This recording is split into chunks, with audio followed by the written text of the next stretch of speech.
If this story kept you on the edge of your seat, don't forget to hit that like button. It helps more people discover these mysteries. Make sure to subscribe and turn on the notification bell so you never miss a new case.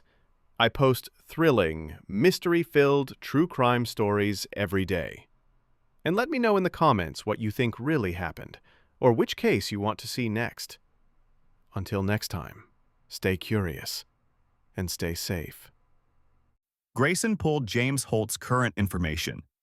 He lived 2 towns over, worked in construction, married with 2 kids. Clean record. Nothing suspicious.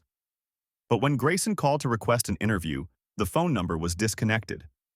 The address led to a rental property vacated 3 months earlier, right around the time Grayson had inherited the case and started reviewing old files. He filed a request to trace James Holt's recent activity. Credit card records showed normal purchases until May, then stopped. No bank withdrawals, no phone use. Either Holt had switched to cash-only living or he'd disappeared. Grayson drove to the last known address and spoke with the landlord. "Quiet guy," the landlord said. "Paid on time, kept to himself. Then one day he came by, said he was leaving for work out of state, gave notice. That was it." "Did he leave a forwarding address?" "Nope. Left most of his furniture. Took his clothes and some boxes, that's all." "Did he seem nervous? Worried about anything?" The landlord thought about it. "Now that you mention it, yeah. He asked if anyone had come by asking about him. I said no.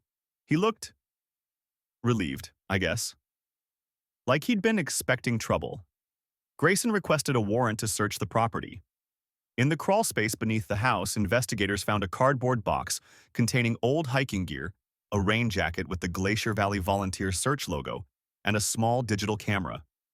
The camera's memory card held dozens of photos from 2009, trail shots, search party members, and 3 images that stopped Grayson cold.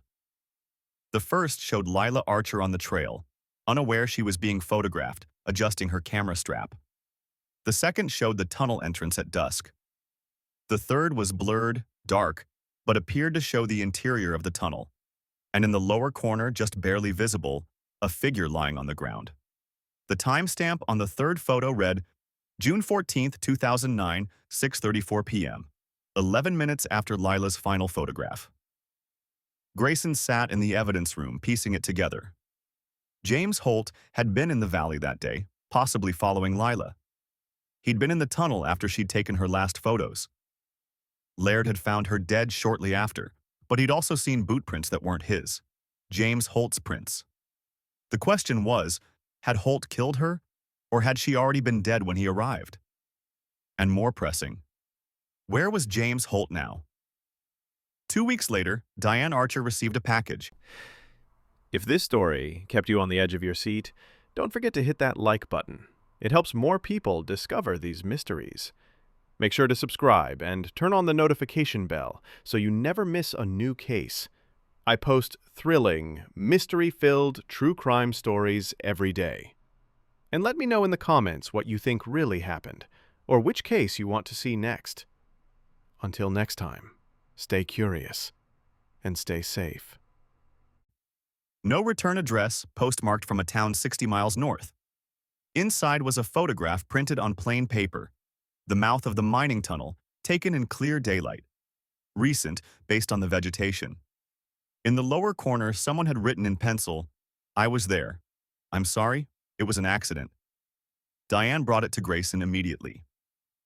"What does this mean?" "It means James Holt is still out there, and he's trying to confess without turning himself in." "Do you think he killed her?" Grayson looked at the photograph, at the shaky handwriting. "I think he saw something that night. Maybe he followed her into the tunnel. Maybe they argued, and she fell. Maybe he panicked and ran, and Laird found her after. Or maybe he trailed off. Maybe what? Maybe he's been living with this for 14 years and he can't carry it anymore." Diane's hands trembled as she held the photo. "Will you find him?" "I'm trying." "Try harder." Her voice hardened. "My daughter is dead. I need to know why." Grayson put out a bolo for James Holt. Regional police were notified. His photos circulated through law enforcement channels. But days passed without leads. Either Holt had gone deep into hiding, or he'd done something more permanent. 3 months later, a hiker in the Cascade Range found a wallet at the base of a cliff. ID inside belonged to James Holt. Search and rescue recovered remains at the bottom of the ravine. Cause of death, fall from height, likely intentional based on the location and lack of safety gear. Estimated time of death, approximately 2 months prior. In his truck, parked at a nearby trailhead, investigators found a handwritten letter. It was 12 pages long, addressed to Diane Archer. Grayson read it first, then delivered it to her himself. The letter laid out the truth in James's own words. "I followed Lila that day. Not because I wanted to hurt her. I swear I didn't. I'd seen her around town, thought she was pretty. Thought maybe if I could talk to her away from her friends, I'd have a chance. I know how that sounds now. Creepy. Obsessive. It was. I saw her go into the tunnel. I followed. I called out to her, said I just wanted to talk. She got scared. She backed up, tripped on loose rock, hit her head on the tunnel wall. I tried to help her, but she wasn't moving. I checked for a pulse. There wasn't one. I panicked. I was 19, stupid, terrified. My dad was the sheriff. Everyone would think I'd killed her on purpose. So I ran. I left her there. I hiked out the back way and joined the search party like nothing had happened. I didn't know Laird found her until years later, when I overheard him talking drunk at a bar saying he'd done something unforgivable during that search. I put it together. He'd buried her. And I let him because it meant no one would ever know I was there. I've lived with this every day. I got married, had kids, tried to build a normal life. But I kept thinking about her mother, about what she must feel not knowing. When I heard the case was being reopened, I knew I had to do something. I went back to the tunnel. I found Lila's camera where Laird must have left it. I turned it on, hoping someone would find it and finally bring her home. I'm sorry. I'm so sorry. I can't fix what I did, but at least now you know the truth. James Holt. Diane read the letter twice, then folded it carefully and set it on the table. She didn't cry. She sat quietly for a long time, staring at nothing. Finally, she looked at Grayson. It was an accident. Yes, ma'am. And he spent 14 years running from it. Yes. 2 men are dead because of one moment, one mistake. She closed her eyes. And my daughter is still gone. I'm sorry. I wish I had better answers. Diane stood, walked to the window, and looked out at the ocean. Do you have children, detective? No, ma'am. Then you can't understand. But thank you for finding the truth, even if it doesn't bring her back. Grayson closed the case officially 3 months later. The final report listed Lila Archer's death as accidental, with James Holt and Thomas Laird listed as parties who interfered with the investigation and concealed evidence. Both deceased. Diane Archer received the camera, the photographs, and the letter. She kept the camera in a drawer and never looked at the photos again. But she framed one picture, a shot Lila had taken on the trail that morning, before everything went wrong. Wildflowers against a gray sky. It hung in Diane's living room for the rest of her life, a reminder that her daughter had been there, had seen beauty, had lived fully, even if briefly. Grayson closed his folder. Class dismissed. He walked to his car slowly, feeling older than his years. The valley was 4 hours away, but some nights he still dreamed about it. The mist, the tunnel, the camera blinking in the dark. In the dreams, he was always too late.